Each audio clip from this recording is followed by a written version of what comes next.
Hello everyone. రీసెంట్గా మన ఇండియాలో కాశ్మీర్లోని కఠువా డిస్ట్రిక్ట్లో ఇద్దరు పాకిస్తానీ టెర్రరిస్టుల నుంచి వచ్చిన టెర్రరిస్టులు మన ఇండియన్ ఆర్మీకి స్పాట్ అయ్యారు. అలాగే మార్చ్ 31 ఈ ఇద్దరితో పాటు 5 మంది అదర్ టెర్రరిస్టులు కూడా ఉన్నారనేసి మన ఇండియన్ మిలిటరీకి తెలిసింది. పాకిస్తానీ సిచ్యువేషన్ రోజు రోజుకి దారుణంగా తయారవుతున్నా సరే వాళ్ళు మనల్ని నాశనం చేద్దామనేసి ట్రై చేస్తున్నారు. అండ్ ఆల్సో మనం ఈ వీడియోలో పాకిస్తానీ అండ్ బలోచిస్తాన్ ఇష్యూ, అలాగే మనం ఇంకొన్ని ఇష్యూస్ని అండ్ మన మిలిటరీని ఎలా బలపరుచుకోవాలి అనేసి కూడా ఈ వీడియోలో నేను చెప్పాను. So let's get in to the video.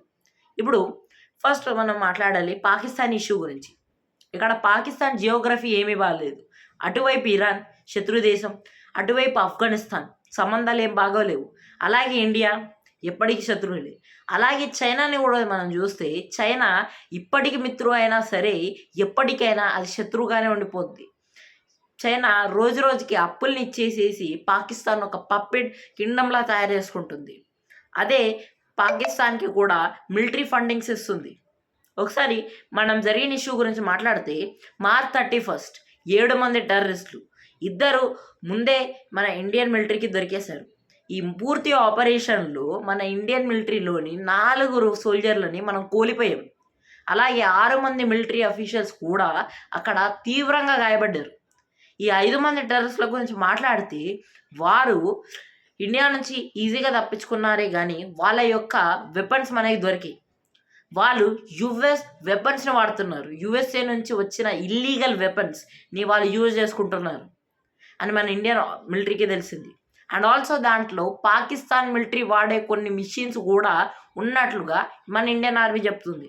So దీన్ని బట్టి మనం అర్థం చేసుకోవచ్చు ఈ టెర్రరిస్ట్లని ఇండైరెక్ట్గా మన ఇండియాలోకి పంపించింది పాకిస్తానీ మిలిటరీ అనేసి.